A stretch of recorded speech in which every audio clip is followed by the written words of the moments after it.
If you are carrying out a recruitment exercise, especially in Nigeria of today, you'll be rest assured of a plethora of applicants. There are going to be a lot of people who are going to apply for that job. In the midst of sorting out all of those applications, one real questions always stand out, and that question is, how do you identify the ID candidate for the role, right? What does the ID candidate looks like? What are the qualities of an ID candidate for a particular position? What are some of the things that you need to put your eyes on?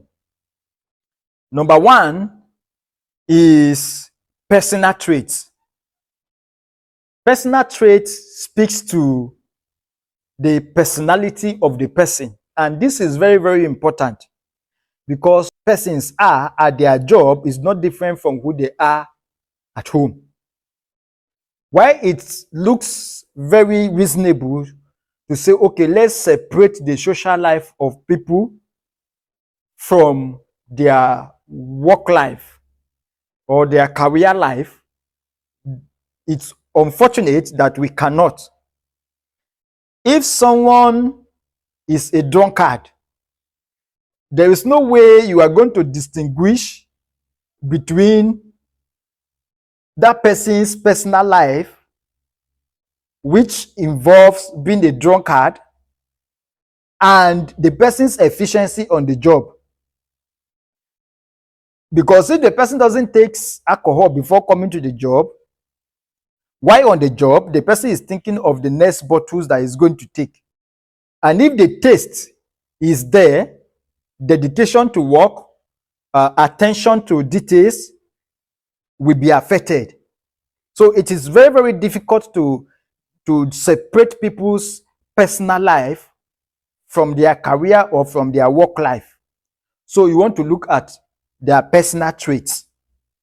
That is why sometimes we ask for hobbies in CV. Unfortunately, that have been abused, and so we don't even use that anymore because people just put up hobbies that they feel appeals to the job, not really what they do. Number two is work ethic. I've seen a lot of people who have very, very low work ethic. You give them a job, they are more concerned about when they are going to finish than how well they are doing it. So their commitment to the effectiveness of what they are doing is not top-notch. And you need employees who are not just concerned about finishing the task, but they're also concerned about the efficiency of what the outcome will be. So you need people with strong work ethic. Number three is cultural fit. Every organization has a culture, manner of speaking, manner of dressing. Don't go and employ someone who does not fit into your corporate culture. You want to make sure that the candidate fits into your corporate culture, because again, it is difficult to employ someone trying to get the person to understand the job and begin to perform on the job, and at the same time trying to get the person to fit into your corporate culture. Anybody you are going to employ, you need to ensure that the person is already fitted into the culture, that the person has a sense of decorum, the person has some communication skills, the person knows what should happen in the workplace and what should not happen in the workplace, the type of interactions to be had in the workplace and the types of interaction not to be had in the workplace. So cultural fit is very, very important. The fourth item I will mention is value alignment. I am someone who always advises against employing people who are just concerned about getting employment, because their value is very, very weak. So if you want to employ someone, you have to employ someone who is concerned about growing a career, because people who wants to grow a career have more great sense of value than those who don't.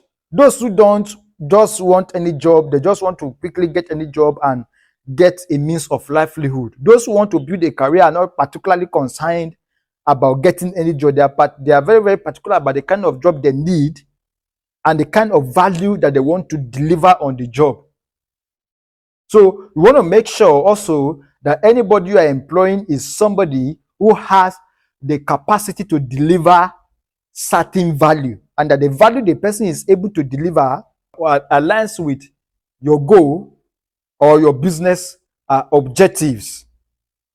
Then you may also want to look at other values apart from work ethics, which will now involve moral values, religious values, and all that. You don't want to hire someone who is a fanatic in any form because fanatics always find it very, very difficult to keep things to themselves. That's why they are called fanatics. Then lastly is interpersonal skills.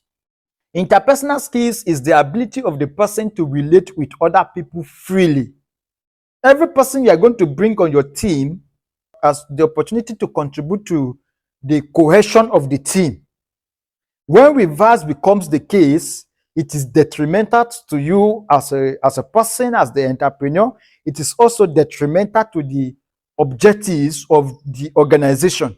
So you don't want somebody on your team who is always doing divide and conquer. You want somebody who have mastered the art of cooperating with people, even when he doesn't like those people, even when he doesn't essentially agree with those people. But it is important for people to learn and master interpersonal skills, keeping your personal opinions to yourself, keeping your personal objections about people's lifestyle to yourself, and ensuring that whatever you feel or think about people on the basis of their race, on the basis of their height, on the basis of their color, does not affect how you respond to them and does not affect your collaboration with them. As the entrepreneur, as the employer, it is your responsibility to watch out for all of this. Thank you very much for watching this video. Drop your thoughts in the comment section.